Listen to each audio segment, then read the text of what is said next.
So today is my son's birthday, and I've got mixed emotions about it. Don't get me wrong, I'm very happy that he's here. I love my son.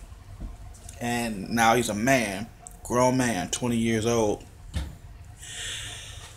But he's 20. Like, he's a man now. When did that happen? I remember being in the hospital when he was born, and she gave birth, and I cut the cord. He was just this little alien baby, but now he's this grown man, and like, he's a grown man with his own thoughts and feelings, and he's got plans, and it's just wow. As a father, it's like I'm proud. Like, I posted this thing on Facebook where I said it was an honor and privilege to be your father. You know, happy birthday, I love you. And somebody commented, and I'm sure they were being funny. He says, "So are you stepping down as his father?" And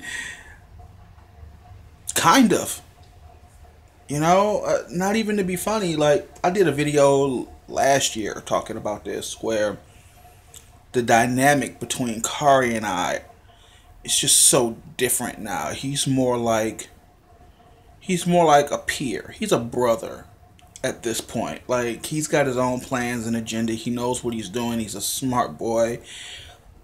While there are still a few things I could teach him, I don't think he'll learn anything more from me that he wouldn't get from just experience. Like, experience will be a much better teacher than I could be. Like, my father didn't teach me how to balance a checkbook, or tell me how to make settlement arrangements with the light company, or how to juggle my bills. That's not taught. That's just something that comes from experience. How much I have versus how much I need. What can I do to shuffle things around? And he'll get there. That's not a thing I can offer him. He told me today that his biological mother, we have to say biological mother because everybody here agrees, there's a consensus that Asia is Khari's mother. But his biological mother contacted him for the first time in years today. And she's like, "Oh, happy birthday. You're always in our thoughts." And I'm like, who the fuck are you? Now? You want to try to come around now? Like, where were you when he was struggling? Where were you when he wanted to have a relationship with you, but you tried to force his hand and he made a choice that didn't include you? It bothers me because we could have been one big happy. He could have gone back and forth for summer and Christmas and vacations or whatever, but she tried to force the decision on him. And I think ultimately that's the difference in our parenting styles. Just, when I say our, I mean me and everybody else. Again, I can't stress this enough, is that I never told my son what to think. I just taught him how. So I even remember the day he called me. He was in Flint.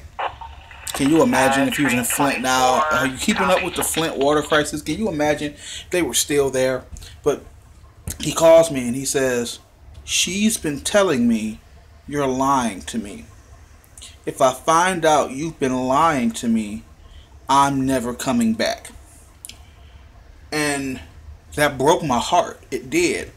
But at the same time, I was like, look, you're old enough to make these calls for yourself.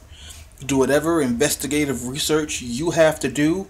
And at the end of the day, if you would rather stay there, I'll miss you. But I'll respect your decision. If this is what makes you happy, I'll let you go. Well, as you can see, that's not how it worked out. So, even then, at that age, he was smart. He was clever. He had deductive reasoning. He could put shit together for himself. And that's the greatest thing a father could give to a son. But now, it's kind of like, there's nothing else I can really tell you. I mean, I can give you hints and tidbits here and there, but ultimately, the decisions he has to make have to be his own from here on out. And I think he's ready for that.